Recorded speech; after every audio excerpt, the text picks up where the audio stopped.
l'alliance avec le Saint-Esprit permet de voir Jésus-Christ. Et après cela, nous allons prier. Bien-aimé peuple de Dieu, la Bible nous enseigne dans le livre de la Genèse qu'avant le péché d'Adam et Ève, Dieu, vers le soir, venait à leur rencontre dans le jardin d'Éden. Et Adam et Ève étant semblables à lui, ils se laissaient voir par eux. Ça, c'était avant le péché. Nous pouvons voir un peu dans Genèse chapitre 3, verset 8, cette parole du Seigneur. Il est dit, alors ils entendirent la voix de l'Éternel Dieu qui parcourait le jardin vers le soir, et l'homme et sa femme se cachaient loin de la face de l'Éternel Dieu, au milieu des arbres du jardin. Mais l'Éternel Dieu appela l'homme et lui dit, où es-tu? Cela voudrait dire que avant le péché, Dieu parcourait, venait à leur rencontre, il échangeait avec eux, il parlait avec eux. Et comme aucune séparation n'existait entre eux, parce que selon Ésaïe 59, verset 1 au verset 2, c'est le péché qui nous sépare de Dieu. Donc il n'y avait pas encore de péché. Donc il n'y avait pas de séparation entre Dieu et l'homme. Donc quand Dieu venait dans le jardin d'Éden, alors Adam le voyait, Ève le voyait, et c'était de bons moments qu'ils passaient ensemble. C'est vrai que la Bible ne nous dit pas le contenu, mais imaginez un peu, nous qui avons eu la grâce, ou qui avons la grâce d'expérimenter cela, nous savons un peu comment c'est beau et bon, merveilleux de parler avec le Seigneur. Quand tu vois le Seigneur rire ou danser au travers d'une personne, et lui-même dit, il est content et puis il rit, j'imagine quand Adam et Ève le voyaient de leurs yeux physiques, c'était extraordinaire. Oh, vraiment. Vraiment. Mais bien aimé, dès que le cœur de Adam et celui de Ève ont été souillés par le péché, automatiquement, bien aimé, l'Éternel s'est rendu invisible à leurs yeux. L'Éternel s'est rendu invisible à leurs yeux et il s'est rendu invisible à leurs yeux. Cela se traduit par le jardin d'Éden qui était la manifestation physique de son royaume céleste qu'il va faire disparaître. Parce que le jardin d'Éden, c'était le royaume de Dieu céleste manifesté sous une forme physique. Et le jardin va disparaître. Ça, c'est de 1. Mais avant de faire disparaître le jardin, Dieu va les chasser de ce lieu. Il va les chasser. Et nous le voyons dans Genèse chapitre 3, Genèse chapitre 3, du verset 23 au verset 24, il est dit, et l'Éternel Dieu le chassa du jardin d'Éden pour qu'il cultivât la terre d'où il avait été pris. C'est ainsi qu'il chassa Adam et il mit à l'orient du jardin d'Éden les chérubins qui agitaient une épée flamboyante pour garder le chemin de l'arbre de vie.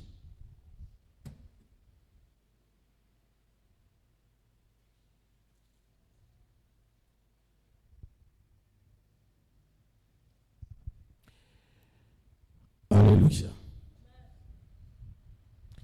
Et donc, Dieu va chasser Adam et Ève du jardin, et après les avoir chassés du jardin, il va faire disparaître le jardin.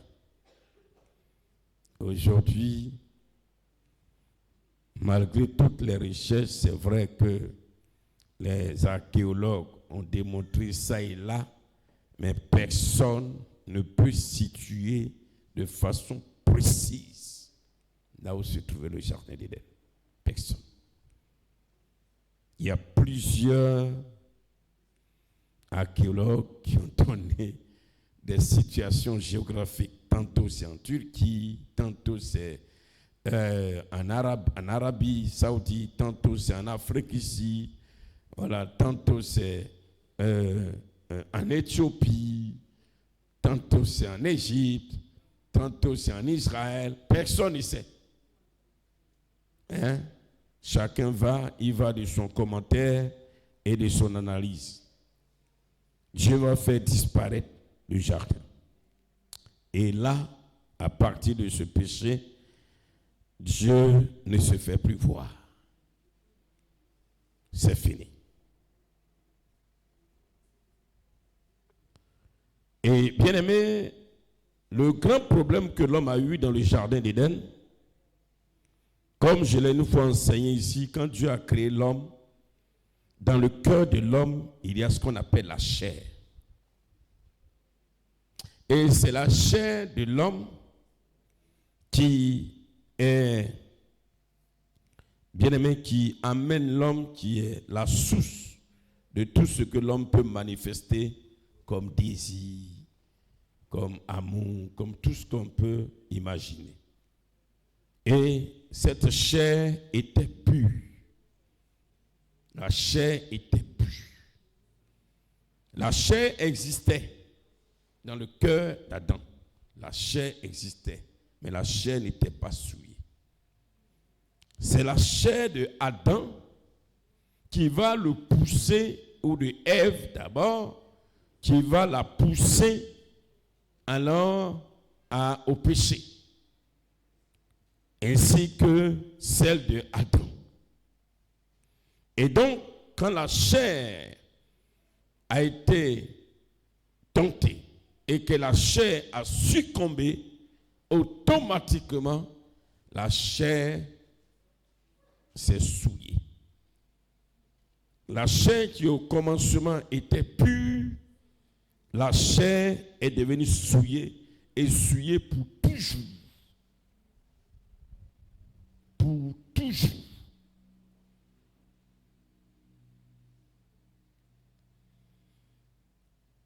Et comme la chair s'est souillée, la chair devient ennemie de Dieu. La chair devient ennemie de l'Esprit de Dieu. Alléluia. La chair devient ennemie de Dieu. Quand Dieu voit la chair et Dieu, ou Dieu et la chair ne collaborent pas, parce que la chair est souillée. C'est la chair qui a succombé. Bien-aimé, donc lorsque la chair est présente dans le cœur d'un homme, cette chair présente dans le cœur de l'homme fait de l'homme ennemi de Dieu. Est-ce qu'on se suit? Parce que la chair est dans ton cœur, cette chair fait de l'homme ennemi de Dieu. Que tu le veuilles ou pas, tout le monde va naître avec une chair. Ça, dès le commencement, ça a été. C'est toujours comme ça. Tu vas dire, mais pourquoi la chair, donc Dieu n'a qu'à permettre à ce que quand un homme naisse, il n'ait pas de chair. Ça n'existe pas. La chair va toujours exister dans le cœur. Et la chair qui a succombé et qui s'est souillée fait alors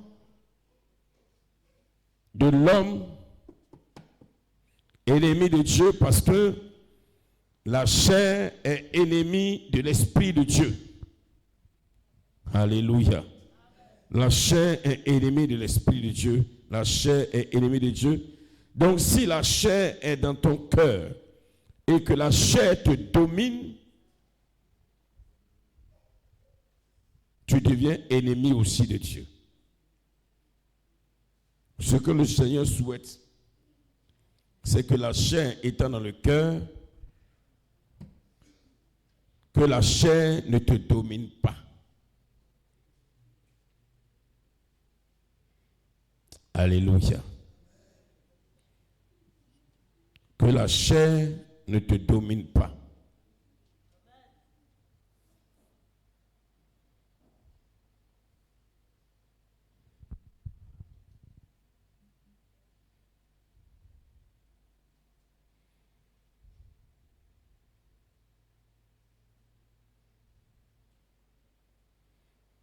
Que la chair ne te domine pas.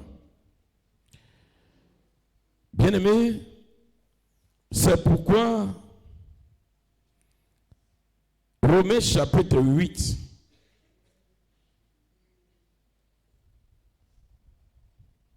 Romains chapitre 8, le verset 6 au verset 8,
l'enfant est pour remettre là-bas rapidement.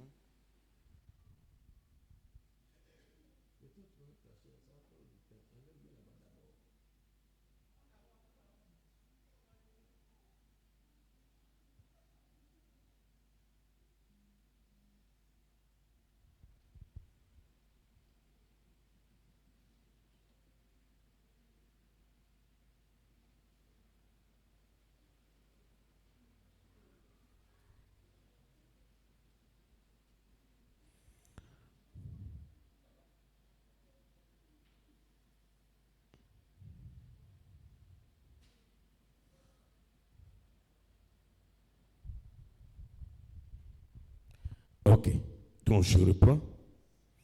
Excusez-nous. Donc, comme je le disais, donc selon Romains chapitre 8, verset 6 au verset 8, Romains chapitre 8, verset 6 à 8, et l'affection de la chair, c'est la mort, tandis que l'affection de l'esprit, c'est la vie et la paix. Car l'affection de la chair est inimitié contre Dieu, parce qu'elle ne se soumet pas à la loi de Dieu et qu'elle ne le peut même pas. Or, ceux qui vivent selon la chair ne sauraient plaire à Dieu. Ainsi donc, bien-aimés, quand donc nous naissons, avant d'arriver à Christ, la chair est dans le cœur. Et cette chair va nous pousser au péché. Parce que c'est par la chair d'Adam et Ève que le péché est entré et que, alors, bien-aimés, ils sont devenus où Dieu s'est rendu invisible à leurs yeux. Donc, le Seigneur dit, celui qui s'affectionne à la chair, celui qui aime la chair, celui qui s'attache à la chair, il devient ennemi de Dieu. Bien-aimé dans le Seigneur. Parce que tout ce que la chair aime, tout ce que la chair va produire, c'est la désobéissance. La chair va te pousser à désobéir à Dieu. C'est pourquoi, bien-aimé dans le Seigneur, dès que la chair en toi te domine, et dans tous les cas, la chair va te dominer le temps que tu n'es pas encore allé à la circoncision, bien-aimé, tu deviens aussi ennemi de Dieu ou Dieu devient ton ennemi. Et ce que le Seigneur souhaite, c'est donc que la chair soit ôtée de notre cœur.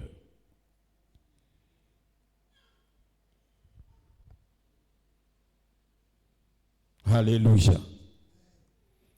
Bien-aimé dans le Seigneur, Dieu donc ne se révèle pas à quelqu'un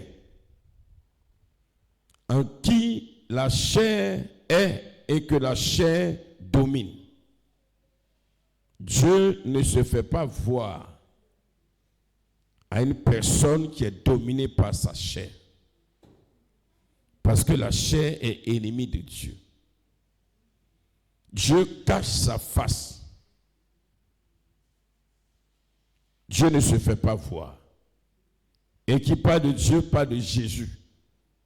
Jésus ne se fait pas voir par une personne dont le cœur est rempli de sa chair. Alléluia. S'il le fait, c'est peut-être une fois de passage, mais c'est pour un appel spécial. Il y a des personnes qui sont conduites par la chair dans le monde et puis Jésus se révèle à eux, à elles, une fois comme ça de passage. Jésus ne va pas le faire tout le temps. Peut-être c'est pour un appel spécial, c'est pour une mission spéciale que Dieu va le faire. Comme Jésus l'a fait pour Saul de Tarse, qui était conduit par sa chair, mais Jésus s'est révélé spécialement à lui une fois sur la route de Damas parce qu'il l'appelait à une mission. C'est la raison pour laquelle Dieu exige que notre cœur soit dépouillé de la chair. Parce que tant que la chair est dans ton cœur, il n'y a rien à faire. Ça, ce n'est pas une affaire de force. Tu vas prendre des résolutions, tu vas prendre des décisions, mais tu vas tomber. Ça, la chair est plus puissante que ta propre volonté. La chair est plus forte que ta propre décision. Tant que la chair est encore là, bien-aimé, tu vas succomber et tu vas succomber au péché. Et bien-aimé, Jésus ne va pas te permettre de le voir. Or, le Seigneur voudrait que lorsque nous venons à lui, nous le confessons comme Seigneur et Sauveur, il voudrait qu'on le voie. Il voudrait que toi et moi, on le voie. Je parle en français simple, terre à terre, pour que tout le monde comprenne. Jésus veut que toi et moi, chacun de nous, toi qui es ici, toi qui nous suis en ligne, en quelque lieu que ce soit, quelle que soit ta race, Jésus veut te permettre de le voir. Mais tant que la chair est dans le cœur, il ne va pas le faire. parce qu'il est un ennemi. Lui et puis la chair sont ennemis. Alléluia. C'est pourquoi le Seigneur exige. Et il insiste. Comme nous le voyons ces temps-ci, nous n'avons pas dit ça hier, il insiste qu'on circoncie le cœur. Comme on l'a vu hier, on enlève la chair qui est dans le cœur. Et c'est valable pour tout le monde. Et c'est ce que l'apôtre Paul nous écrit dans le livre de Colossiens au chapitre 2, verset 11. Bien-aimé peuple de Dieu, vous savez aujourd'hui, avant de lire ce passage, le grand problème de l'Église et des chrétiens, nous sommes plus sectaires. L'Église est sectaire. C'est-à-dire quoi? L'Église est plus, les chrétiens sont sectaires. Ils sont plus attachés à leur dénomination, à un pasteur. Au point auquel un enseignement vient, quand ce n'est pas leur église, ce n'est pas leur dénomination, ils n'écoutent pas. Ou bien ce n'est pas leur pasteur préféré, ils n'écoutent pas. Ou bien ce n'est pas parce que ce n'est pas un pasteur qu'ils veulent écouter, ils n'écoutent pas. Ils disent, oh ça c'est pas la peine. Or, le Seigneur voudrait t'éclairer pour te faire du bien. C'est pourquoi, toi qui nous suis, je t'invite à partager ces enseignements et à prier que tous ceux qui vont recevoir ces enseignements puissent les écouter pour que cela leur fasse du bien. Tu vas prier tous les jours, Seigneur, je veux te voir. Seigneur, je veux te voir. Seigneur, je veux te voir. Mais ta chair est encore dans le cœur. Tu vas le voir comment? Il ne va même pas permettre. Il ne va jamais permettre cela. C'est comme souvent on fait des fausses prières. Seigneur, révèle-toi à telle personne. Révèle-toi à mon mari. Révèle-toi à ma femme. Révèle-toi à mon enfant. Révèle-toi à lui. Pour qu'il croie en toi. Il faut qu'il te voie pour croire en toi.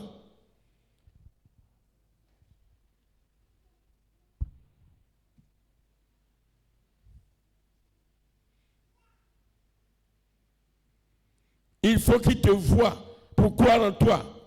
Pour que tu crois en Jésus. Dieu n'a pas besoin que quelqu'un le voie avant de croire en lui. C'est pas ça il attend. On croit en Jésus par la foi. Mais on ne croit pas en Jésus parce qu'on l'a vu.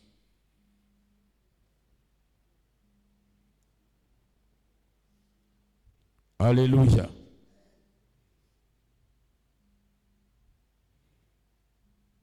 Bien-aimé peuple de Dieu,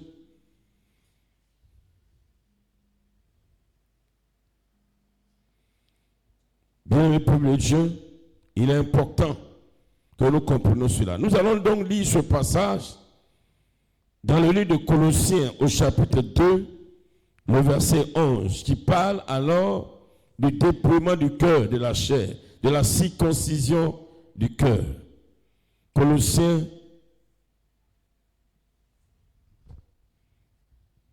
chapitre 2, verset 11. Colossiens chapitre 2, verset 11. Qui dit ceci. Et c'est en lui que vous avez été circoncis d'une circoncision que la main n'a pas faite, mais la circoncision de Christ, qui consiste dans le dépouillement du corps de la chair. Dans le dépouillement du corps de la chair. En bon français, le dépouillement du corps de la chair veut dire, en français simple, enlever la chair du corps. Enlever la chair du corps. C'est en français simple. Donc, bien-aimé, il dit cette circoncision, ce n'est pas la circoncision que la main fait comme on le connaît, comme on l'a vu hier, la circoncision, selon qu'on circoncie les mâles, les garçons. Non, mais plutôt la circoncision du cœur, du corps de la chair, c'est-à-dire enlever la chair, alors du corps ou bien du cœur, bien-aimé, et c'est ce qu'il appelle aussi le dépouillement. On appelle aussi dépouillement total. Dépouillement total veut dire tout ce qui est de la chair. Selon Galates chapitre 5, versets 19 à 21, il faut que ça soit un dépouillement parfait. Il ne faut pas lever un peu, laisser un peu. Vous voyez un peu Galates chapitre 5, verset 19 au verset 21 qui parle alors de la chair et de ses désirs, l'impudicité, l'impureté, la dissolution. Ce n'est pas non, j'ai fait un peu, mais non, il faut que ça soit total. Il faut que ça soit un dépouillement total. C'est pourquoi on dit dépouillement total là. C'est de ça qu'il s'agit. Il ne faut pas que ça soit à moitié. Il faut que ça soit parfait, total. Il faut que l'impudicité sous toutes ses formes, l'impudicité en pensée, l'impudicité en acte, l'impudicité vraiment en désir. Parce que Jésus a dit quelque chose, si tu regardes une femme et que tu la convoites, tu as commis le péché, l'impudicité. Donc, tu n'as pas couché physiquement avec la personne, mais parce que tu l'as désiré, tu as eu cette envie d'avoir dit, ah vraiment si, donc, Dieu dit, tu as commis l'impudicité. Donc, l'impudicité sous toutes ses formes, le dépouillement total, c'est ça qu'on appelle dépouillement total. L'ivrognerie, ou bien l'alcool. Non, certains disent non, le Seigneur, l'apôtre Paul a dit à Timothée, fais usage d'un peu de vin pour tes fréquents maux de ventre. Il n'a pas dit fais usage un peu d'alcool. Il parle de vin. Donc, ne venez pas. Nous savons que le vin alcoolisé devient alcoolisé par fermentation. Même le jus de bissap, même je prends même simplement le jus d'ananas même qu'on voit là. Bien fait tirer frais, tu bois, il n'y a rien. Mais il faut laisser fermenter, tu vas boire. Nous avons l'expérience chez nous ici en Afrique, le cacao. Le jus de cacao, c'est doux quand on le fait. Oh là là, ça c'est... Il y a longtemps, hein, moi j'avais oublié. C'est mal doux. Tu n'as pas eu la chance de boire ça aussi? Oh là là, le jus de cacao, c'est super. Quand le jus de cacao sort fraîchement, mais tu peux boire 10 litres. Ton ventre seulement, c'est qu'il faut préparer ton habit. Ton ventre sera... Mais il faut laisser ça un jour, 2 jours, fermenter, boire. J'ai fait l'expérience ici un jour, une année. C'était un dimanche. On m'a envoyé un jus de cacao là. J'ai oublié de boire. Donc moi, je ne savais pas où. En ce temps, j'étais encore nouveau, je ne connaissais pas le cacao, vous savez. Moi, je suis originaire du centre, là-bas, il n'y a pas de cacao. Donc, je suis arrivé. La première fois, au début, on me donnait, là. Maintenant, on ne me donne plus. Donc, je buvais. Un jour, ils ont envoyé, j'ai oublié, on n'a pas bu. On a laissé 1 jour, 2 jours. Un dimanche matin, j'ai vu, je me suis rappelé, mais j'ai pris un bon gobelet, gros comme ça, 1 litre. Mais bien aimé, ce jour-là, le dimanche, là, prédication, ce n'est pas prédication. Je transpire comme ça, je dis, ah, qu'est-ce qu'il y a même? Mes yeux tournent. Je transpire, c'était encore dans le temps. Maman, je presse même, je parle, après, je dis, ah, j'ai bu quoi? Et puis maintenant, je vois des gens tétés dans le temple là même. C'est après, il demandait, mais il y a eu quoi? Je ne me sens pas bien. On dit, mes yeux tournent, tu as fait quoi? Je ne sais pas. C'est là on a vu que c'est jus de cacao fermenté que j'ai bu là. Depuis ce jour-là, mon vieux, je ne bois plus comme ça.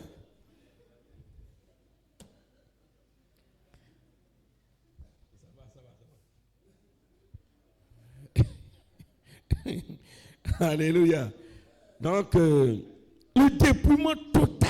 On dit, il ne faut pas boire, il ne faut pas boire. Il ne faut pas dire, je vais sentir un peu, je vais goûter un peu, je vais voir un peu. Non.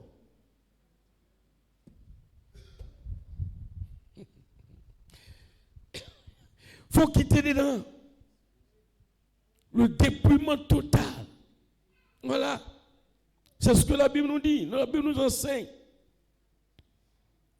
La fidélité. Pas la fidélité. Je suis dans le fruit de l'esprit. L'envie.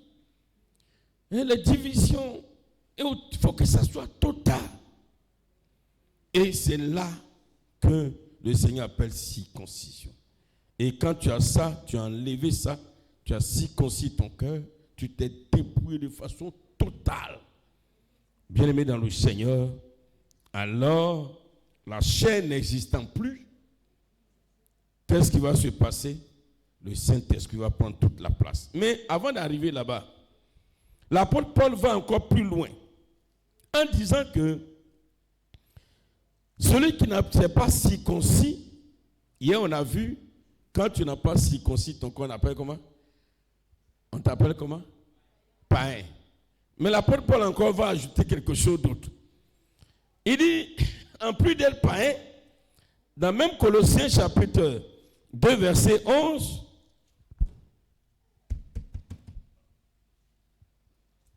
dans le même Colossiens chapitre 2 verset 11,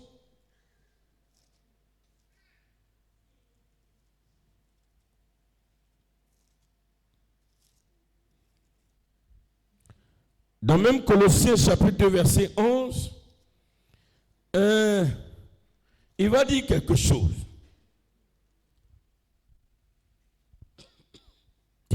Il va dire quelque chose.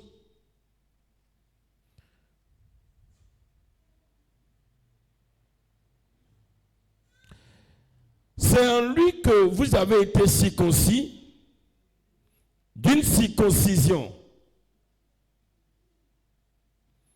C'est en lui que vous avez été circoncis d'une circoncision que la main n'a pas été faite. Alléluia. Et c'est ce que je venais de lire tout à l'heure. Et il va continuer. Bien-aimé, que va dire l'apôtre Paul? Il dit ceci au verset 12. Ayant été enseveli avec lui,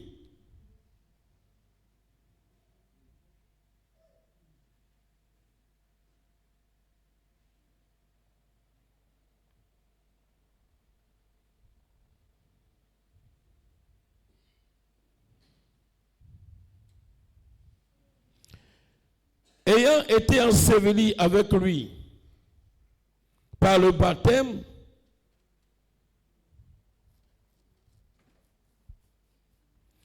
vous êtes aussi ressuscités en lui et avec lui par la foi en la puissance de Dieu qui l'a ressuscité des morts. Et le verset 13,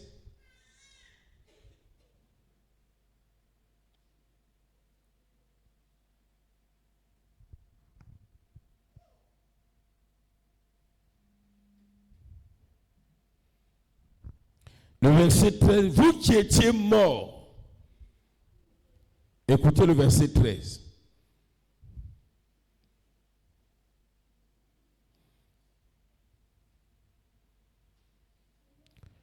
Le verset 13 dit ceci, écoutez bien le verset 13 qui dit ceci.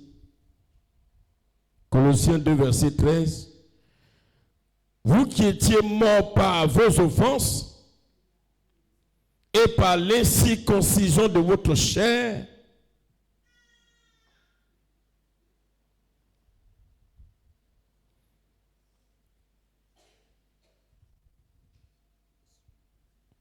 vous qui étiez morts par vos offenses et par l'incirconcision de votre chair, il vous a rendu à la vie avec lui en nous faisant grâce pour toutes nos offenses. Le verset 13 dit, écoutez bien, vous qui étiez morts par vos offenses et par l'incirconcision de votre chair. Cette phrase dit, quand on n'est pas circoncis, on est mort.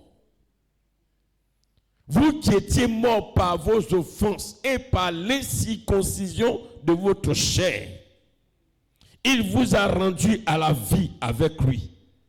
Donc cette phrase dit que celui qui n'est pas circoncis, il est mort. Il est mort. En plus d'être païen, tu es mort. Donc, comment comprendre? L'incirconcision fait de toi un homme mort. Mais la circoncision fait de toi un homme vivant. Celui dont le cœur n'est pas circoncis,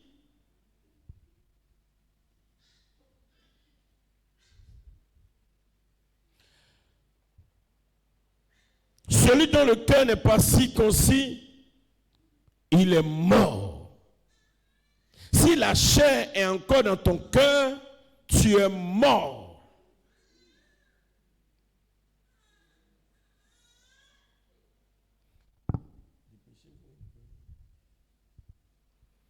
Si la chair n'est pas ôtée, si le dépouillement n'est pas fait, Dieu te voit comme un homme mort.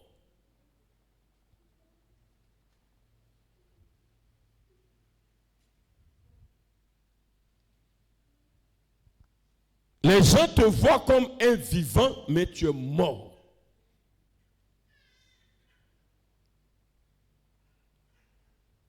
Alléluia.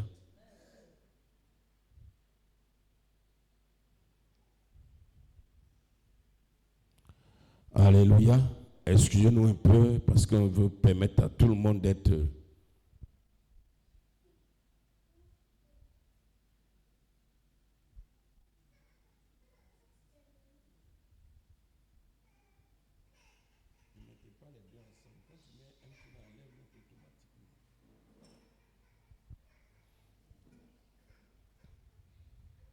Gloire à Jésus.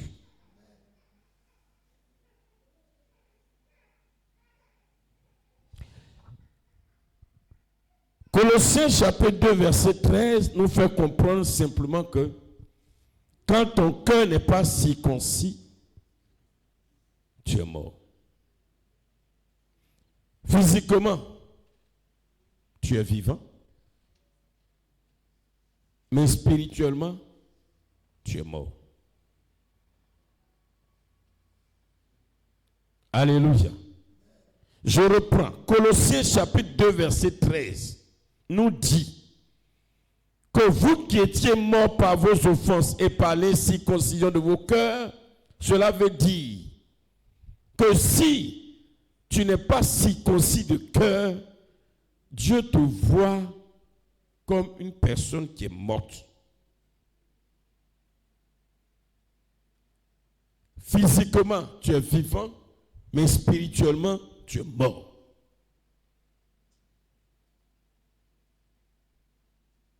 Mais quand tu es circoncis, tu es vivant.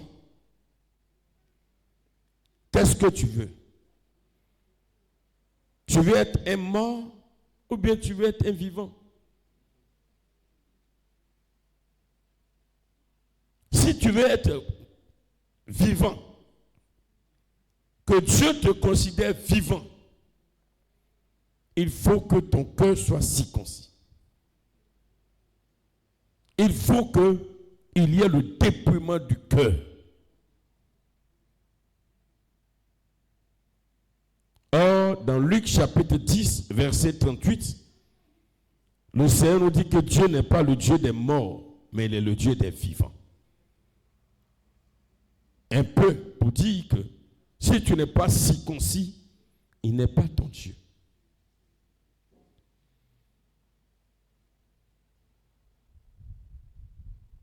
Donc, si ton cœur n'est pas circoncis et que dit Jésus que c'est mon Dieu, ça c'est des paroles en l'air.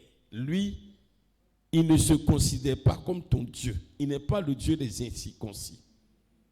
Parce que l'incirconcis est mort.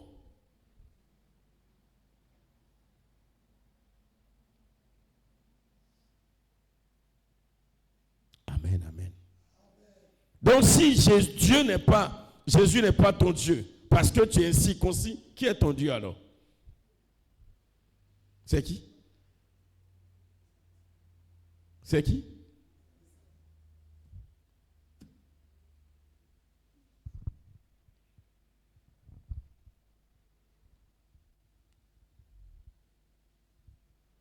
Alléluia. Et là, pour parler de Dieu qui n'est pas le Dieu des morts, mais le Dieu des vivants, il y a deux choses. Il y a le mort spirituel, où il n'est pas le Dieu des morts spirituels, des incirconcis, Mais aussi, dans Marc chapitre 12, le verset 19 au verset 27, il dit encore qu'il n'est pas le Dieu de ceux qui sont morts physiquement. On va lire ça un peu. J'ai déjà expliqué ça une fois ici. Dans Marc chapitre 12, parce qu'il y a des gens qui disent, non, quand je vais mourir, je serai avec Dieu là-bas.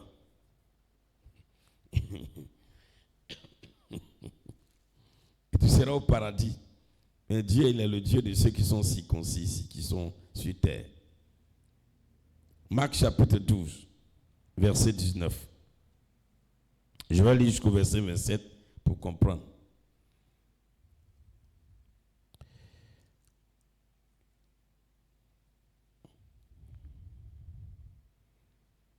Il dit, les Sadducéens qui disent qu'il n'y a point de résurrection vinrent auprès de Jésus et lui fit cette question. Maître, vois ce que Moïse nous a prescrit. Si le frère de quelqu'un meurt et laisse une femme sans avoir d'enfant, son frère épousera sa veuve et suscitera une postérité à son frère. Or, il y a 7 frères. Le premier se maria et mourut sans laisser de postérité. Le second prit la veuve pour femme et mourut sans laisser de postérité. Il en fit de même du troisième.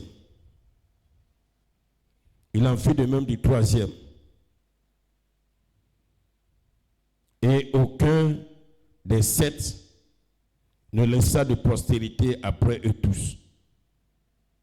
La femme mourut aussi. À la résurrection, duquel d'entre eux sera-t-elle la femme? Car les 7 n'ont eu pour femme.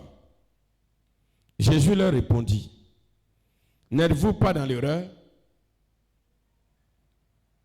Parce que vous ne connaissez ni les Écritures ni la puissance de Dieu. Car à la résurrection des morts, les hommes ne prendront point de femmes ni les femmes de mari, mais ils seront comme les anges dans les cieux. Pour ce qui est de la résurrection des morts, n'avez-vous pas lu dans le livre de Moïse ce que Dieu lui dit à propos du buisson? Je suis le Dieu d'Abraham, le Dieu d'Isaac et le Dieu de Jacob. Il pose une question. Il demande, vous n'avez pas compris ce que Moïse a dit? Maintenant, il leur demande, je suis le Dieu d'Abraham, le Dieu d'Isaac et le Dieu de Jacob. Ou parce que je suis le Dieu d'Abraham qui est mort, le Dieu d'Isaac qui est mort, le Dieu de Jacob qui est mort.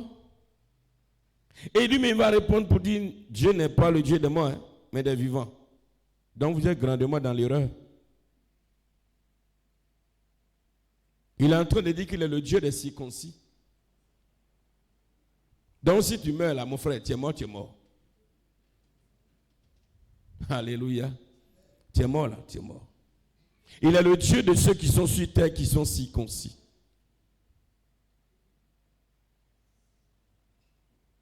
Parce que si tu n'es pas circoncis, tu es pareil à celui qui est mort physiquement. Il n'est pas ton Dieu. De même qu'il n'est pas le Dieu de ceux qui sont morts. Lisez bien le passage, le point d'interrogation, il explique tout. Je suis le Dieu d'Abraham, le Dieu d'Isaac et le Dieu de Jacob.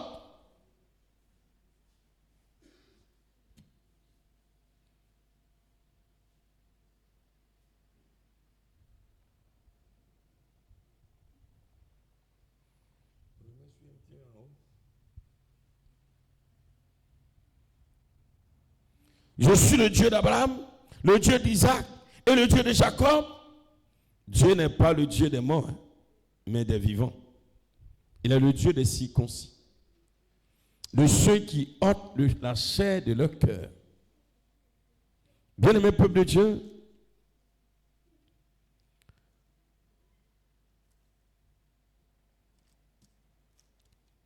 si tu veux voir Dieu ou si tu veux voir Jésus, n'attends pas de mourir. Si tu meurs là, tu ne vas pas le voir.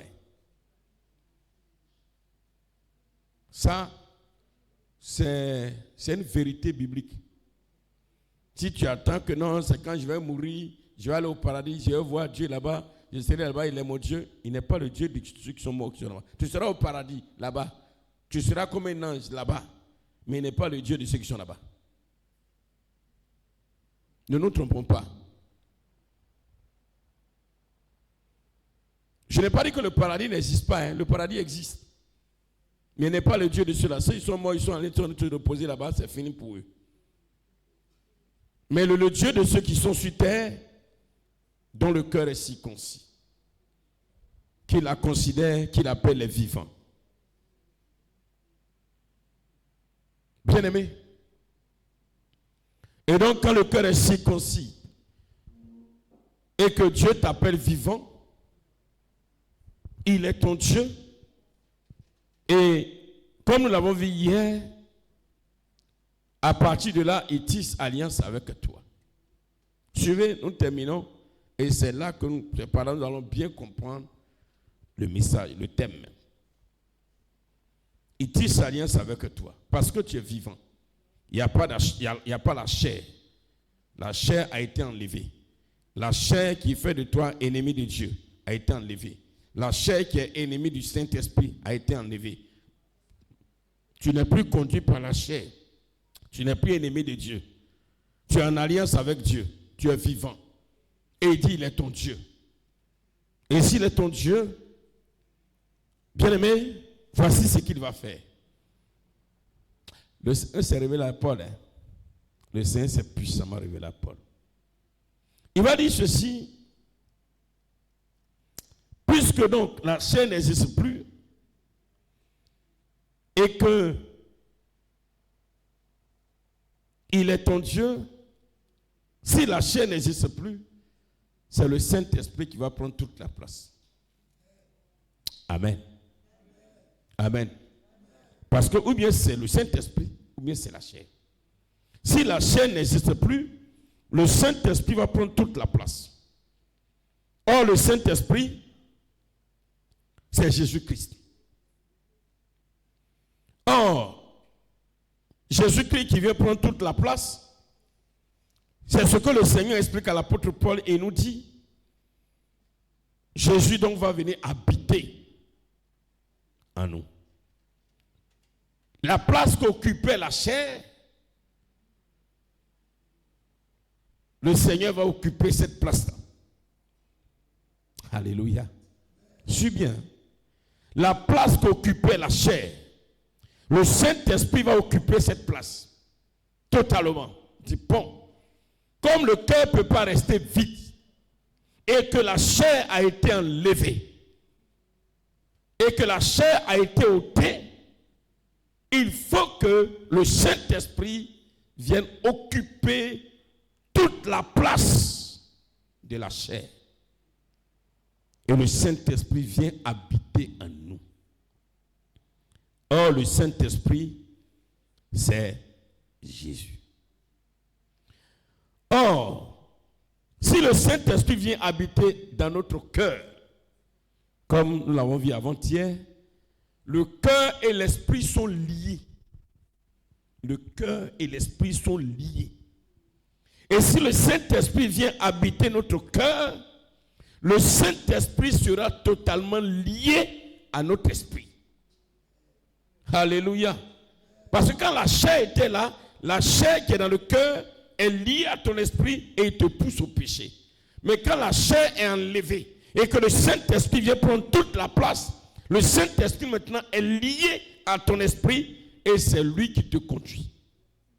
Et le Saint-Esprit qui vient habiter pleinement ton cœur, le Saint-Esprit c'est Jésus. C'est pourquoi la Bible dit que notre corps devient la maison du Saint-Esprit. Le corps est la maison du Saint-Esprit, c'est-à-dire celui dont le cœur a été circoncis et que la chair a été enlevée. Le Saint-Esprit vient habiter maintenant ce cœur ou bien ce corps. Et qui est le Saint-Esprit? C'est Jésus. À partir de cet instant, le Saint-Esprit qui est Jésus est un avec ton esprit. Et le Saint-Esprit qui est Jésus habite la même maison que ton esprit. Donc l'Esprit de Dieu et ton esprit habitent la même maison. En étant un. Je ne sais pas si vous me comprenez. Hein? Alléluia. Et le Saint-Esprit qui est Jésus, il vient habiter la même maison que ton esprit, en étant un. C'est là que le Seigneur ressort la notion d'époux et épouse. Alors Jésus qui vient habiter la même maison que ton esprit, Jésus devient l'époux et ton esprit devient l'épouse. Est-ce que vous comprenez un peu? Jésus qui habite maintenant ton cœur devient l'époux et ton esprit devient alors est son épouse. Ton esprit est l'épouse. Alléluia. Et donc Jésus et notre esprit sont un, comme l'époux et l'épouse sont un. Et en ce moment, Jésus avait dit quelque chose. Époux, aime ta femme, aime ton épouse, ou bien mari, aime ta femme. Et lui, Jésus, qui est l'époux, il va aimer ton esprit. Il va aimer notre esprit. Et il l'aime sincèrement comme un époux aime son épouse. Et notre esprit se doit de se soumettre à Jésus qui est l'époux. Donc désormais, l'esprit de celui dont le cœur a été circoncis et que la chair est enlevée, son esprit devient l'épouse de Jésus. Et les deux habitent la même maison. Et quelle est cette maison? C'est notre corps. Notre esprit est dedans. En tant qu'épouse, Jésus est dedans. En tant qu'époux. Bien-aimé, plus rien ne les sépare. Si donc, l'époux, mon frère Flavien, toi et ta femme, vous habitez dans la même maison, vous vous voyez ou bien vous ne vous voyez pas? Ah, il a ajouté, on se voit tous les jours. Hein? Zacharie, et ta chérie, hein? Époux, épouse, vous êtes dans la même maison, vous vous voyez ou bien vous ne vous voyez pas? Hein? Ah, il a ajouté aussi, on se voit tous les jours. Si Jésus qui est l'époux habite la même maison que notre esprit qui est l'épouse, ils vont se voir ou bien ils ne vont pas se voir? Ils vont se voir tous les jours. Ils vont se voir tous les jours. Donc, alors, ce qui était au commencement avant le péché va s'accomplir. Alors en ce moment, Jésus-Christ, qui est l'époux, se fait voir tous les jours par notre esprit qui est l'épouse. Et c'est ce que Dieu a prévu. C'est ce que Dieu veut. Dieu veut que ton esprit, mon esprit, voit Jésus tous les jours. Mais à une seule condition, ce n'est pas par la prière. C'est par le processus de la circoncision. C'est par la circoncision que cela arrive. Alléluia. Et donc, si l'époux et l'épouse se voient tous les jours en étant dans la même maison, ils mangent ensemble. C'est pourquoi Jésus a dit, alors on soupera ensemble. C'est ce qu'on appelle alors, excusez-moi, comment on appelle ça même, les noces de l'agneau. Où l'époux et l'épouse mangent ensemble. Hein? En temps normal. Enlevons nos coutumes bizarres. Là. En temps normal. L'époux et l'épouse, doivent-ils manger ensemble ou pas? Hein? On mange ensemble. Donc si vous mangez ensemble, or c'est autour du repas qu'il y a la communion. Hein? Tu parles au Seigneur. Mais tu vas me dire, mais moi je ne vois pas. Oui, quand le Jésus qui est l'époux se fait voir par l'esprit, ton esprit qui est l'épouse, bien aimé, Jésus a une façon de procéder. Il a dit un jour à Moïse, personne ne peut voir mon visage et vivre.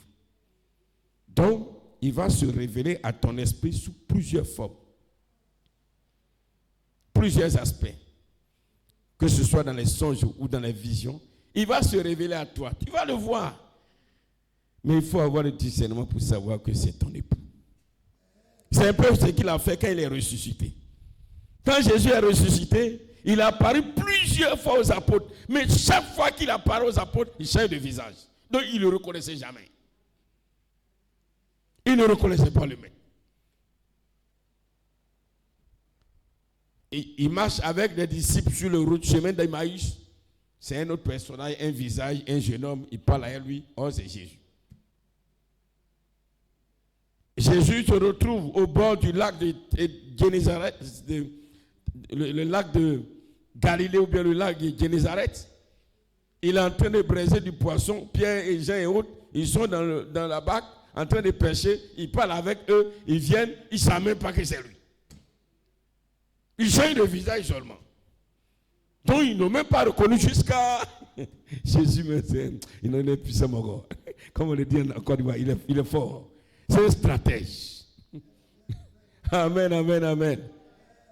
Et c'est ce qu'il fait. Jésus se révèle à l'esprit de celui dont le cœur est circoncis. Il te révèle à toi spirituellement et aussi physiquement, il se révèle à toi. Tu marches avec lui, tu dors avec lui, tu parles avec lui, mais tu ne sais pas que c'est lui. Physiquement, souvent tu croises un jeune homme, tu le salues. Ah, mon frère, bonjour, bonjour, bonsoir. Comment ça va? Oui, ça va. Tu vas où? Non. Ah, vraiment? Oh, c'est Jésus que tu as croisé. On le croise partout. On le croise sur le chemin du champ. On le croise dans les bureaux. On le croise partout. On le croise dans les rues. On le croise partout. Lui-même, quand il nous regarde, il me dit, hey, lui, là, il ne sait pas que c'est moi.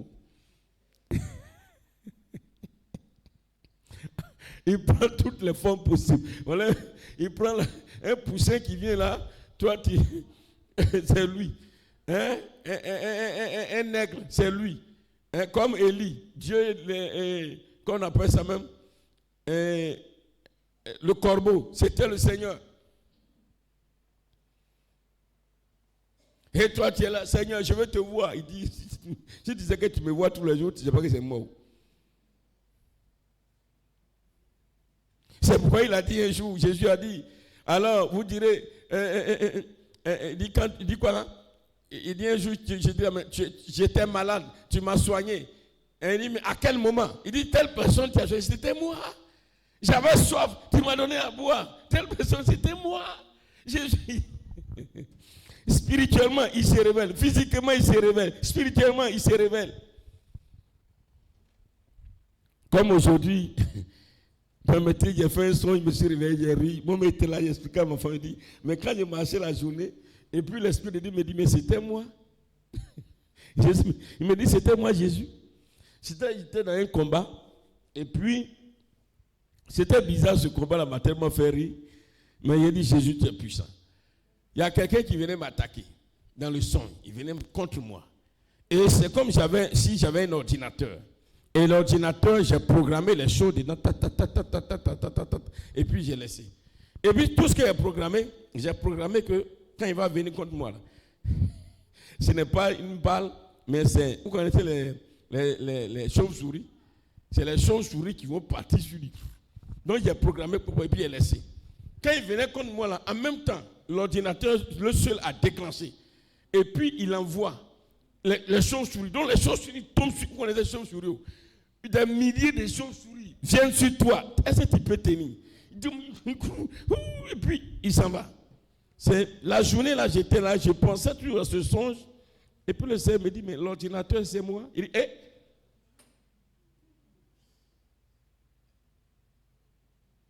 Bien-aimé.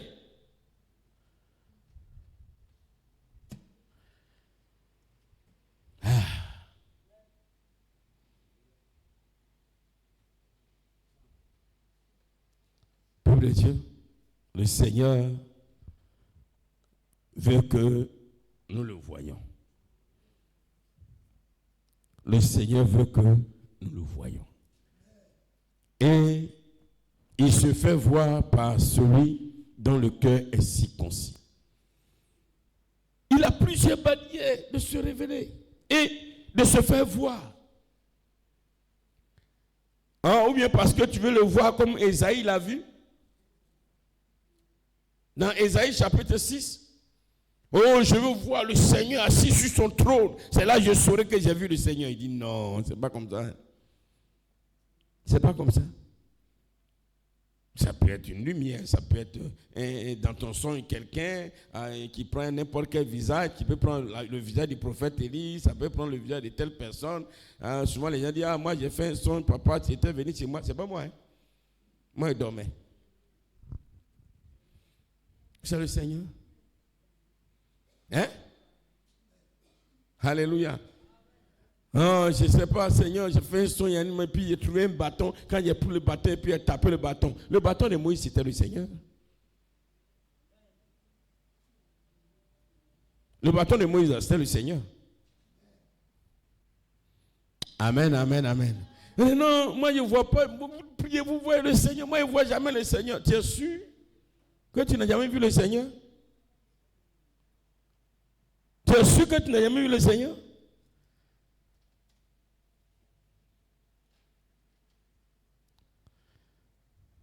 Tu passais quelque part dans la rue, quelqu'un t'a rendu un service, tu vois c'est qui? C'est ton parent? Tu le connais où?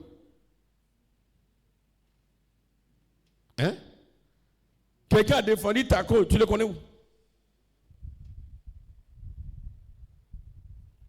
Non, bien aimé. Mais il veut encore faire plus que ça. Plus nous allons nous circoncire nos cœurs, plus nous allons dépouiller nos cœurs de nos chairs, il va davantage se révéler à nous. Et il va se révéler jusqu'à une dimension telle que, bien aimé, là même il va te dire, c'est moi le Seigneur. Oh, je n'entends même pas bien ton amen, s'il te plaît.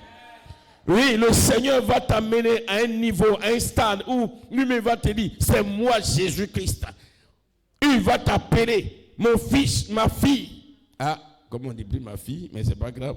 Mon fils, il va le faire. Il veut le faire.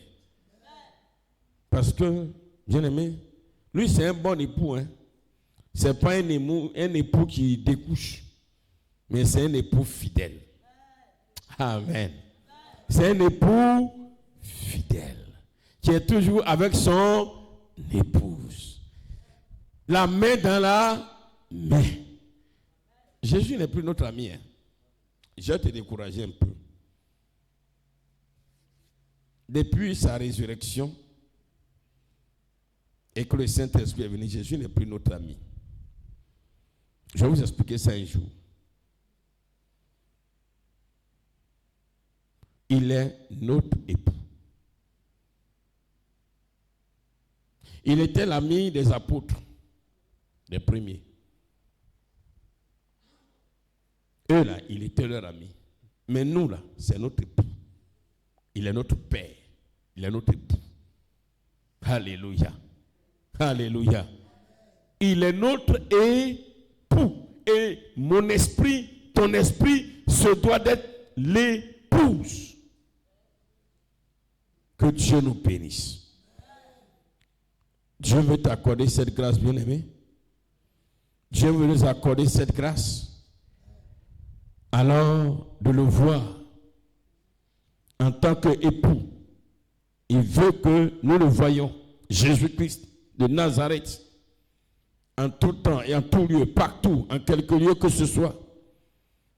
Bien-aimé dans le Seigneur, il est l'époux fidèle, l'époux qui aime, l'époux qui prend soin de l'épouse, l'époux qui veille sur l'épouse, l'époux qui soutient l'épouse, l'époux qui nourrit l'épouse, l'époux qui donne tout ce qu'il faut à l'épouse, l'époux qui habille l'épouse, l'époux alors qui protège l'épouse. Il est l'époux, bien-aimé, qui donne de l'eau à l'épouse, l'époux qui est toujours au service de l'épouse pour que l'épouse ne manque de rien. Bien-aimé dans le Seigneur, nous allons prier. Nous allons demander pardon au Seigneur. Parce qu'il nous a fait de grandes promesses. Mais c'est à cause de nous-mêmes, par nos propres fautes, que nous n'arrivons pas à expérimenter cela, à voir cela, à témoigner de cela. C'est par nos propres fautes que nous n'arrivons pas à entrer dans ces grâces. Bien-aimés, nous allons demander pardon au Seigneur. Regardez ce que le Seigneur a promis. Regardez ce que Dieu a promis, ce que Jésus a promis. Se faire voir et être l'époux fidèle, l'époux attentionné, l'époux rempli d'amour pour l'épouse. Quand il dit ne te soucie de rien, ça il parle en tant qu'épouse, époux, et toi en tant que père. Bien, nous allons demander pardon au Seigneur parce que c'est pas notre faute.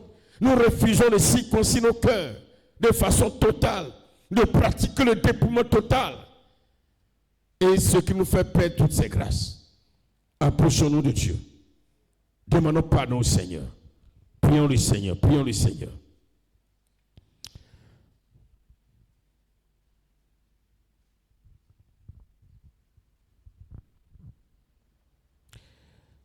Demandons pardon à Dieu, demandons pardon. Demandons pardon au Dieu vivant, demandons pardon. Demandons pardon, demandons pardon. Parce que, bien-aimé, le Seigneur Jésus-Christ, il veut vraiment, il a tout disposé au fait. Par sa mort à la croix, par l'avènement de l'Esprit de Dieu. Oh, bien-aimé, pour que, en tant qu'époux, et nous, notre esprit en tant qu'épouse, nous puissions alors jouir de tout. Mais nous refusons de circoncire nos cœurs. Nous allons demander pardon à Dieu sincèrement. Prions le Seigneur, prions le Seigneur. Prions le Seigneur.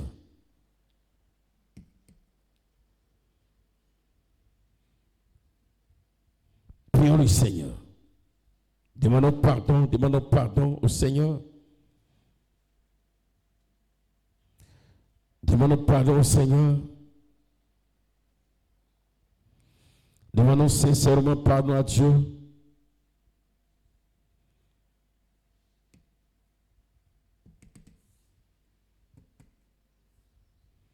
Demandons pardon, demandons pardon.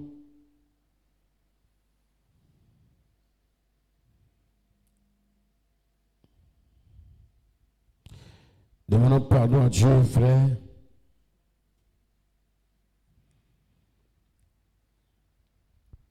Seigneur, mon Dieu, mon roi.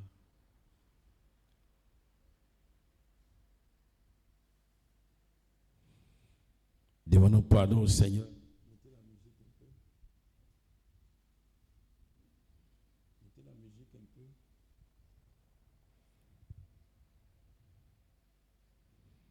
Demandons pardon au Seigneur bien-aimé. Vous voyez tout ce que le Seigneur a prévu. Jésus est prêt à se faire voir. Il veut que toi et moi nous le voyions. En tant qu'épouse, or l'époux et l'épouse habitent la même maison et spirituellement, Jésus, devenu époux de celui dont le cœur, de l'esprit, de celui dont le cœur est circoncis, alors l'époux et l'épouse, c'est-à-dire Jésus et notre esprit, habitent la même maison qui est notre corps. Et si l'esprit est en nous, et que Jésus-Christ aussi, qui est son esprit, est en nous, bien-aimés, l'époux et l'épouse ne peuvent pas habiter dans une maison sans alors se voir en tout temps. Bien-aimés dans le Seigneur, voici de grandes grâces, de grandes bénédictions que le Seigneur réserve à l'Église.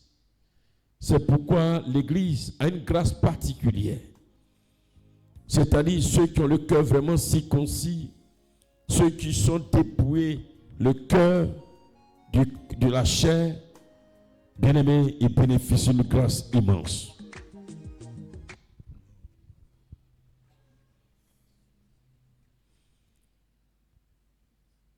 Demandons pardon au Seigneur, bien-aimés. Que notre pardon soit sincère. Ne soyons pas hypocrites.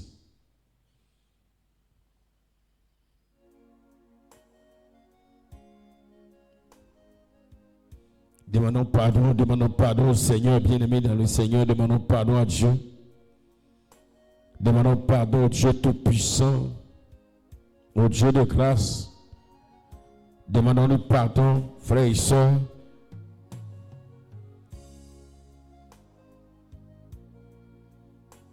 Regarde ce que Dieu te promet.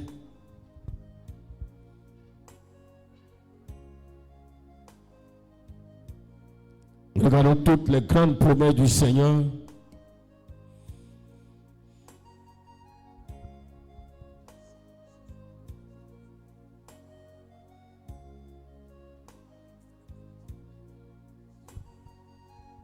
C'est nous-mêmes, Église, qui faisons que nous perdons alors tous ces privilèges. Parce que nous refusons de dépouiller notre cœur.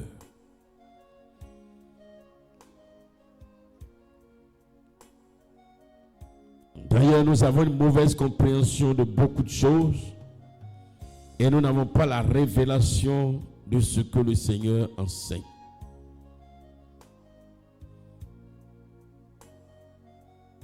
Toute la Bible se rapporte à Jésus-Christ. Même quand il parle du mari et de la femme, de l'époux et de l'épouse, il est en train de nous préparer. Bien-aimés, ne refusons pas le dépouillement du cœur de la chair, du corps de la chair. C'est capital. C'est ça qui va nous positionner, qui va nous mettre dans cette position dans laquelle étaient Adam et Ève avant le péché. La chair qui s'est souillée, la chair qui a succombé, a amené Dieu à s'éloigner de l'homme. Mais aujourd'hui, le Seigneur nous enseigne combien il veut réellement ramener l'homme à lui et être dans une intimité de vie avec l'homme comme avant le péché. Oui, bien-aimés dans le Seigneur, implorons le pardon de Dieu.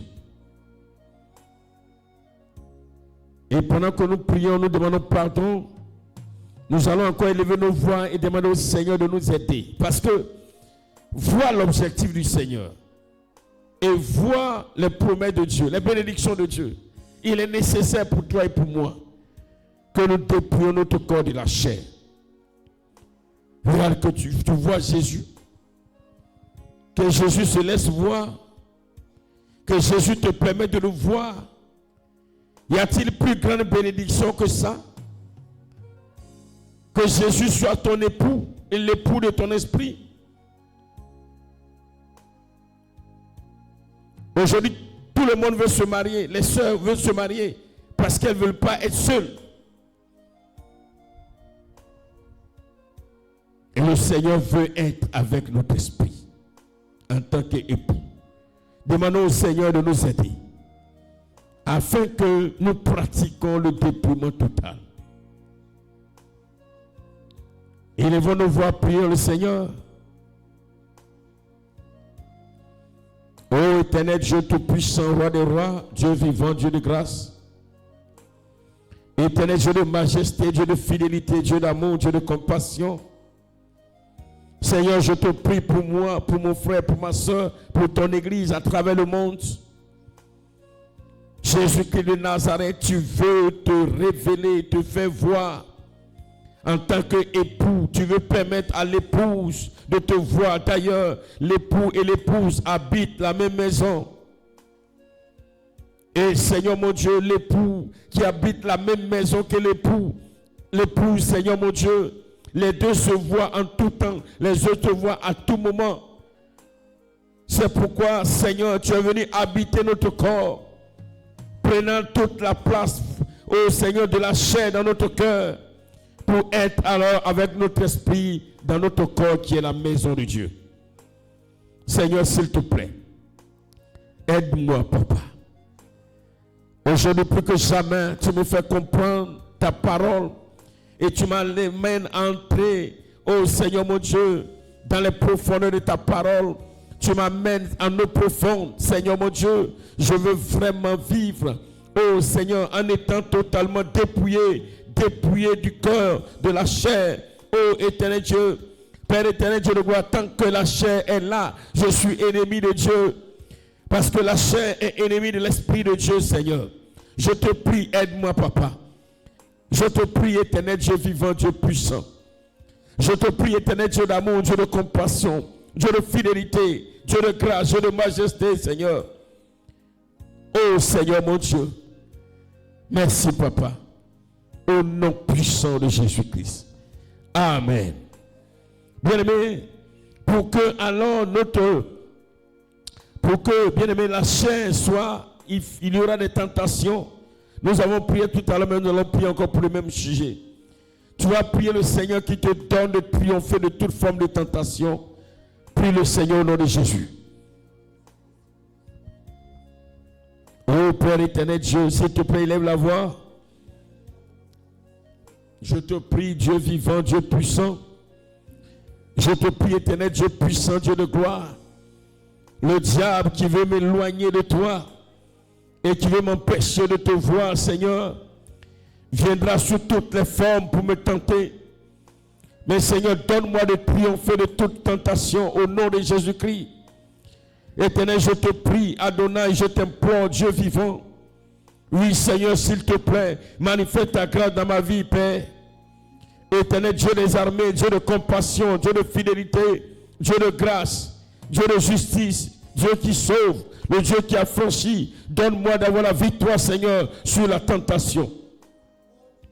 Éternel Dieu Tout-Puissant, Papa, je crie à toi ce soir, je crie à toi ce soir, je crie à toi ce soir, je crie à toi ce soir, au nom de Jésus. Élève la voix, on ne peut pas triompher sans la prière.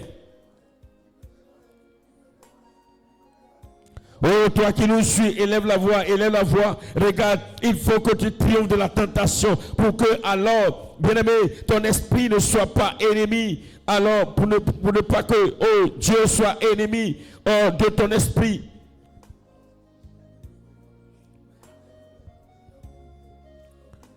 Jésus veut être l'époux de ton esprit. Jésus veut être l'époux de ton esprit, mon frère, ma soeur. Jésus veut être l'époux de notre esprit. Jésus veut être l'époux qui aime l'épouse. Jésus veut être l'époux qui prend soin de l'épouse. Jésus veut être l'époux alors qu'il veille sur l'épouse. Jésus veut être l'époux qui conduit l'épouse. Jésus veut être l'époux qui protège l'épouse. Jésus veut être l'époux alors qu'il prend soin de l'épouse. Pour le Seigneur, que Dieu te donne la victoire sur toute forme de tentation. Oh bien-aimé, regarde, Dieu nous réserve de grandes choses. Dieu nous réserve de grandes choses. Vraiment, Dieu a tant aimé le monde. Dieu a tant aimé le monde. Dieu a tant aimé le monde. Jésus veut que tu le vois. Jésus veut te permettre de le voir en tout temps, en tout lieu. Quelle que soit la forme qu'il va prendre, quel que soit l'aspect qu'il va prendre, il veut permettre à ton esprit de le voir spirituellement et physiquement même. Il veut que, alors, tu arrives à savoir que c'est lui qui est là. Oh Seigneur Jésus.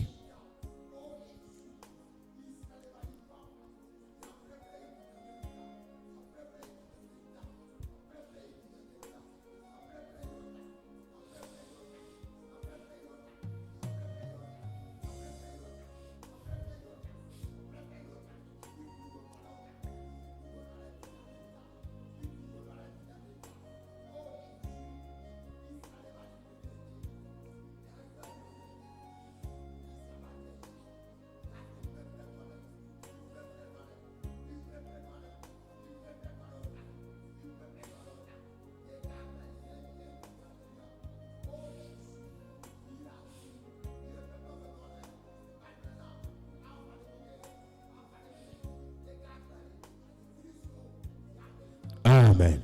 Tu vas dire au Seigneur, Seigneur Jésus, j'ai compris aujourd'hui. Donne-moi de te voir et que la manière dont je te vois, que cela soit un témoignage. Je veux te voir d'une telle manière que je veux rendre témoignage. Je veux rendre témoignage de cette manière-là. La Bible nous parle de Paul. Paul dit qu'il a vu alors le Seigneur. Il a été élevé jusqu'au 3e ciel. Il ne peut même pas expliquer ce qu'il a vu. Alors tu vas prier, tu vas dire Seigneur, je veux te voir d'une manière particulière. Et cette manière-là, je veux pouvoir rendre témoignage pour encourager aussi mes frères et mes soeurs à te chercher aussi. Prie le Seigneur, prie le Seigneur. Oh Dieu Tout-Puissant, Jésus-Christ. Oui, Seigneur mon Dieu, tu n'as point changé. Tu es le même hier, aujourd'hui, éternellement. Seigneur, je veux te voir de manière particulière.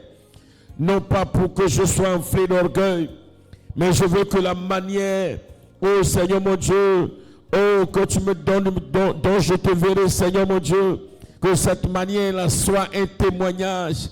Je veux pouvoir rendre témoignage, Seigneur, dans l'Église, aux nations, au peuple de Dieu, afin que beaucoup de personnes puissent aussi, Seigneur mon Dieu, te chercher et se conformer à toi. Éternel Dieu vivant, Dieu puissant, éternel Dieu de gloire, Jésus-Christ de Nazareth, je veux te voir, je veux te voir. Oui, je veux te voir. J'ai réalisé aujourd'hui que, oh Seigneur mon Dieu, oui, tu te laisses voir, tu te fais voir par ceux qui ont le cœur circoncis, par ceux qui, alors, dont le cœur est dépouillé, par ceux qui sont en alliance avec toi. Seigneur mon Dieu, fais-moi voir ta face, fais-moi contempler ta gloire. Seigneur Jésus-Christ de Nazareth, je veux te voir, éternel Dieu, je veux te voir, roi des rois, je veux te voir, Dieu vivant, Dieu puissant. Je veux te voir, éternel Dieu de gloire. Je veux te voir, Jésus-Christ de Nazareth. Je veux te voir partout dans ma maison. Je veux te voir la nuit quand je dors. Je veux te voir partout où je serai. Je veux te voir même, oh Seigneur, en pleine journée. Oh Seigneur mon Dieu, tu es mon époux. Et l'époux ne cache pas sa face à son épouse. Oh Seigneur, donne-moi de te voir, Jésus-Christ. Donne-moi de te voir, Jésus-Christ. Donne-moi de te voir, Jésus-Christ. Donne-moi de te voir, afin que je rende témoignage. Afin que je rende témoignage. Afin que je rende témoignage. Oh Seigneur. Oh Seigneur, regarde, quand tu as donné à Thomas de te toucher, de toucher ton côté, de toucher tes mains qui ont été percées, Thomas a rendu témoignage. Thomas a crié, oui, c'est le Seigneur, c'est le Dieu vivant, c'est Jésus-Christ, c'est le Maître. Oui, Seigneur, donne-moi aussi de te voir. Donne-moi de te toucher. Donne-moi de te toucher. Parce que l'épouse doit toucher l'époux. L'épouse doit toucher l'époux. L'épouse doit toucher l'époux. Oh Seigneur, je veux te sentir dans ma maison. Oh Seigneur, dans ma chambre. Je veux te voir. Je veux te voir. Je veux te voir. Je veux te voir tous les jours de ma vie. Je veux te voir tous les jours de ma vie. Je veux te voir tous les jours de ma vie. Oh Seigneur mon Dieu, fais-moi grâce Seigneur. Fais-moi grâce éternelle. Fais-moi grâce, Dieu vivant. Fais-moi grâce, éternel Dieu tout-puissant.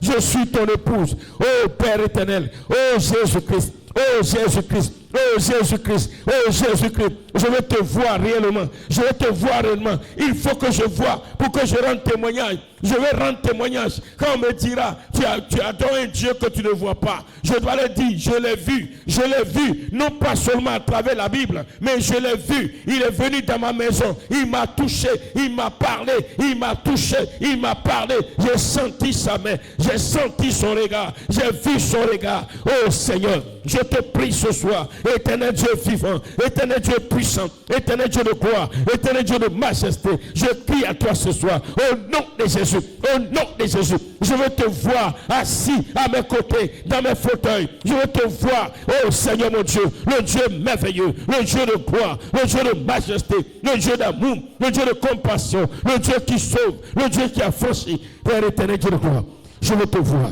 Je veux te voir. Je veux te voir. Je veux te voir. Je veux te voir.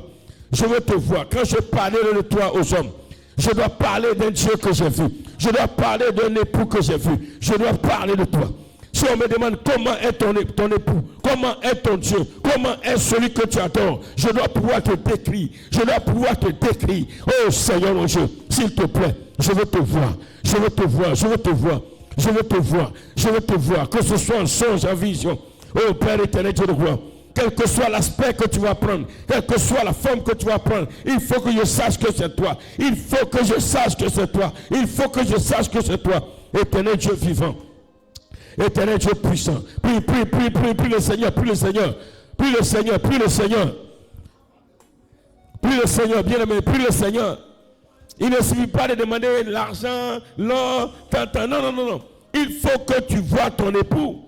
Alors, quand il sera là, tu n'auras même plus besoin de parler. Oh Seigneur Jésus-Christ. Oh, toi qui nous suis, élève la voix et prie. Élève la voix et prie, élève la voix et prie. Élève la voix et prie, élève la voix et prie, élève la voix et prie. Élève la voix, élève la voix, élève la voix. Oh, c'est comme ça que tu dois prier maintenant à la maison. C'est comme ça que tu dois prier. C'est comme ça que tu vas prier. Oh Seigneur, mon Dieu, mon roi. Éternel Dieu vivant, Dieu puissant, Dieu de grâce. Éternel Dieu de majesté, Dieu de fidélité, Dieu d'amour. Éternel Dieu de compassion, Dieu qui sauve. Éternel Dieu qui affranchit, Dieu qui libère, Dieu qui délivre. Éternel Dieu de gloire, Dieu fidèle. Ô Père éternel, Dieu d'amour. Ô Jésus-Christ de Nazareth. Éternel Adonai, Elohim, El Shaddai. Toi le Dieu souverain, le Dieu de grâce, le Dieu de majesté. Toi le Dieu de fidélité, le Dieu de grâce. Jésus de Nazareth. Père éternel, mon Dieu, mon roi. Père éternel, mon sauveur, mon libérateur. Père éternel, toi qui es ma force et mon bouclier. Père éternel, Père éternel, Père éternel. Au nom puissant de Jésus. Au nom puissant de Jésus. Au nom puissant de Jésus. Au nom puissant de Jésus. Merci Seigneur. Merci Seigneur. Au nom de Jésus. Au nom de Jésus. Au nom de Jésus. Au nom de Jésus. Au nom de Jésus. Merci Seigneur. Merci Seigneur. Merci Seigneur. Alléluia. Tu vas prier. Tu vas prier parce que souvent, quand Dieu veut se révéler à nous en tant qu'époux, on est distrait. Même la distraction fait que on n'arrive pas à reconnaître notre Seigneur. On est distrait. Même que ce soit physiquement, on est distrait. Même quand on est en train de prier et qu'on commence à sentir la présence de notre Seigneur, de notre époux, et qui veut vraiment faire quelque chose, et puis on est distrait. Tu vas prier que toute distraction qui t'empêche de voir Jésus-Christ, ton époux, que la distraction quitte ta vie au nom de Jésus. Prie le Seigneur, prie le Seigneur. Prie le Seigneur, prie le Seigneur.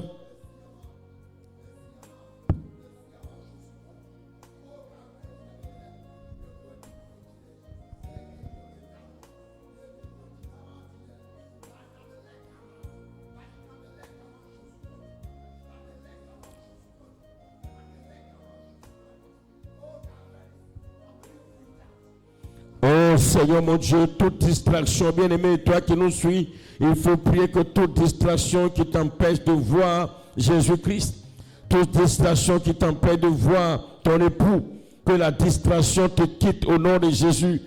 Bien-aimé, prie, bien-aimé, prie, bien-aimé, prie. Même à la maison, étant seul, souvent tu prends des moments, alors la distraction fait que tu n'arrives pas vraiment à voir l'époux, à voir le Seigneur. Même souvent le Seigneur se révèle en toi, mais quand tu te réveilles, tu es tellement préoccupé par les choses de la vie que tu oublies même ce qu'il t'a montré ou t'a dit. Tu oublies alors l'aspect qu'il a pris pour te parler. Prie le Seigneur, que la distraction te quitte. Bien-aimé, prie le Seigneur. Élève la voix. Déclare que toute forme de distraction qui t'empêche alors d'être dans l'intimité de l'époux, dans l'intimité de Jésus-Christ, que la distraction quitte ta vie au nom de Jésus-Christ.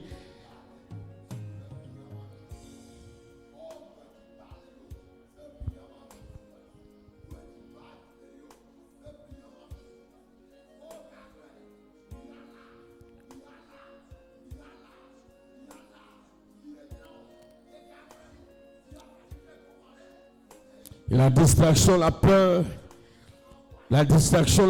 souvent même dans la prière, quand tu commences à prier, alors le Seigneur veut commencer à se révéler à toi pour te permettre de le voir, et tu es distrait, tu as peur, et puis alors, ce que le Seigneur veut il veut te permettre de le voir, ça disparaît. Parce que Dieu n'aime pas la distraction, Dieu n'aime pas la peur. Dieu aime des gens qui sont concentrés, consacrés, qui se disposent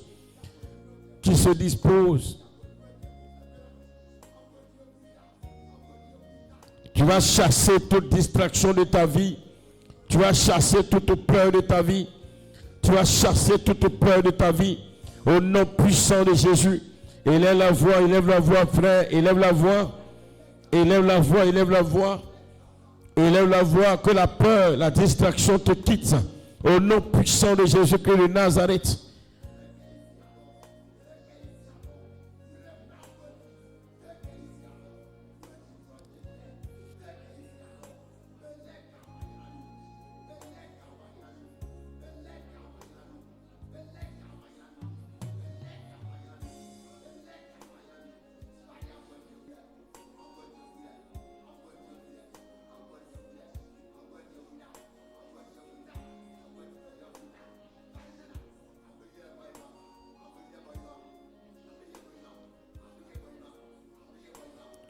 Et tu vas prier encore le Seigneur. Tu vas dire, Seigneur, donne-moi de te prier dans ce sens.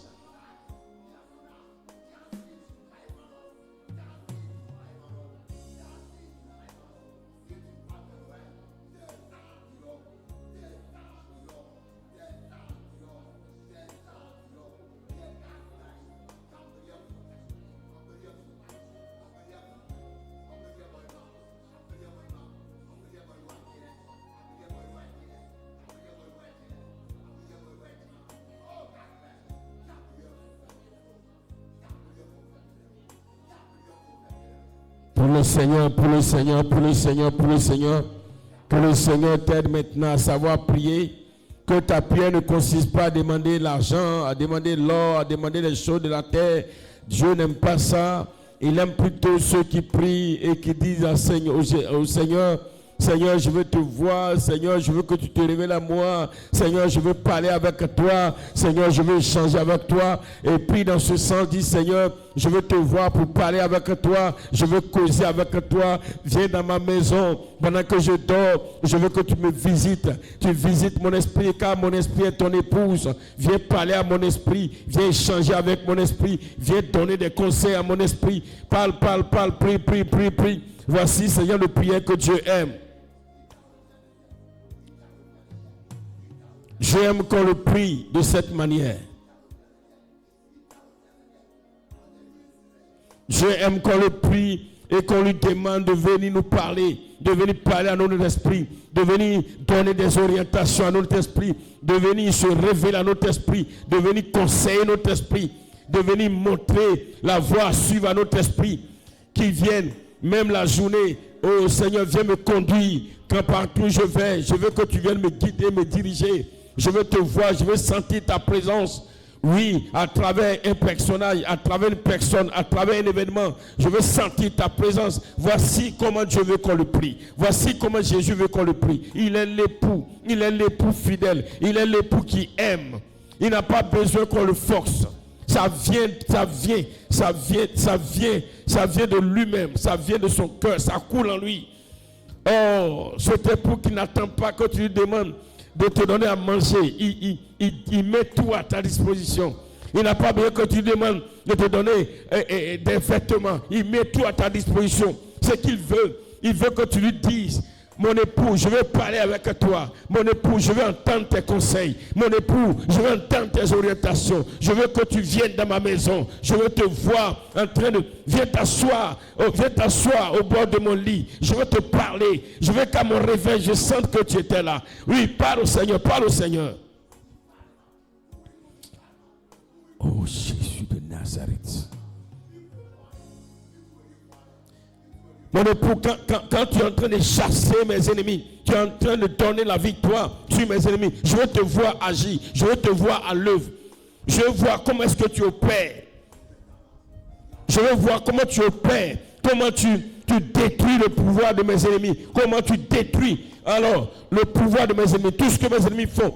Comment tu anéantis cela, comment tu les chasses. Je veux te voir opérer pour que je rende témoignage de toi.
Merci Seigneur.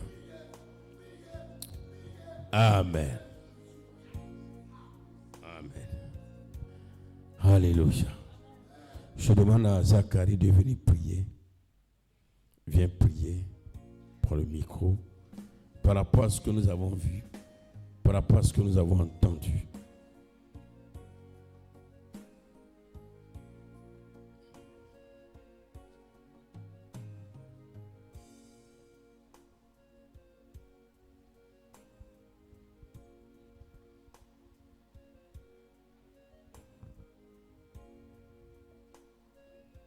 Amen. Amen. Nous allons prier. Éternel, Éternel, nous te rendons toute la gloire. Nous te bénissons ce soir pour ce merveilleux enseignement que tu nous as donné, pour ce message que tu nous as apporté au travers de ton serviteur. Que ton instrument soit béni et que nous qui avons mangé ce repas copieux, Seigneur, parce que tu as nourri nos esprits de connaître ces choses, toi qui nous accordes la grâce de voir nos cœurs circoncis afin que nous soyons vivants. Ce soir, tu nous as fait savoir que lorsque notre cœur n'est pas circoncis, c'est que nous sommes morts dans l'esprit, bien que vivants physiquement. Seigneur, parce que tu n'es pas le Dieu des morts, nous te disons merci parce que tu nous amènes à une repentance profonde. Tu nous amènes à un dépouillement total, Éternel des armées, pour pouvoir te voir tel que tu nous permets de te voir, sur l'aspect que tu nous permets de te voir. Seigneur, sois béni pour la grâce que tu accordes à l'Église d'avoir les cœurs circoncis et de pouvoir faire de grandes choses avec toi, de pouvoir voir de grandes choses avec toi. Sois élevé, sois béni, parce que tu nous éclaires, parce que tu nous illumines, parce que tu nous amènes dans les profondeurs de ton nom, dans les profondeurs de ta parole, dans les profondeurs de ton amour. Seigneur, parce que tu nous fais savoir encore ce soir que tu es notre époux, nous sommes tes épouses, et l'époux et l'épouse ne peuvent pas être dans une même maison sans pouvoir se voir. Seigneur, merci infiniment parce que tu nous accordes ces grâces. Maintenant, nous voulons te recommander, te confier la suite de toute activité de cette soirée. Certains d'entre nous vont rentrer chez eux, accompagne-les, que ta main puissante soit avec eux, les assiste, Éternel des armées. Accorde-nous un repos agréable. Nous te confions la journée de demain. Viens encore combattre nos combats. Viens te révéler à chacun de nous. Viens nous visiter, Éternel des armées. Toi qui circoncis nos cœurs. Toi qui nous accordes cette grâce. Et que ton nom soit glorifié. Au nom de Jésus. Amen. Voilà, ne bouge pas, reste. Voilà, il faut nous résumer. Tu as déjà prié, mais résume-nous ce soir. Voilà. Même si tu as résumé dans la prière, mais résume-nous encore. Amen. Peuple de Dieu, je suis d'abord très content de cet enseignement, de ce message qui m'a personnellement encore enrichi. Vraiment, le Seigneur essaie de nous amener dans les profondeurs de sa parole, de son nom, de son amour, comme je l'ai dit tout à l'heure. Oui, j'ai appris ce soir que lorsque nos cœurs ne sont pas circoncis, nous sommes morts dans l'esprit, bien que vivants physiquement. Et c'est clair, parce qu'avec des versets à l'appui, nous avons compris, comme Dieu nous dit, qu'il n'est pas le Dieu des morts.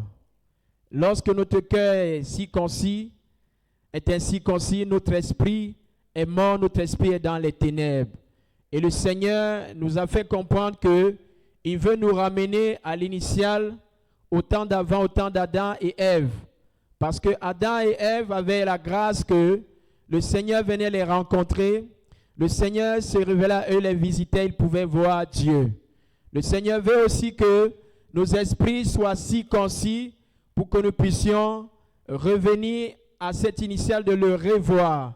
Et donc, nous devons avoir un dépouillement total de la chair qui a rempli nos cœurs. Parce que la chair remplit nos cœurs sont devenus incirconcis.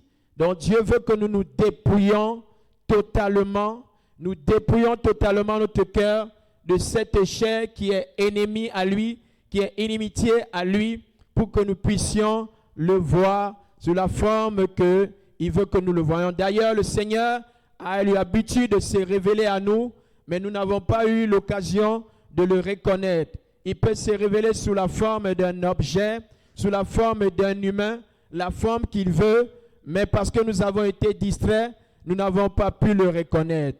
Vraiment, j'ai béni le Seigneur pour cet enseignement. C'est tout ce que je peux dire pour ce que j'ai compris ce soir. Amen. On acclame le Seigneur.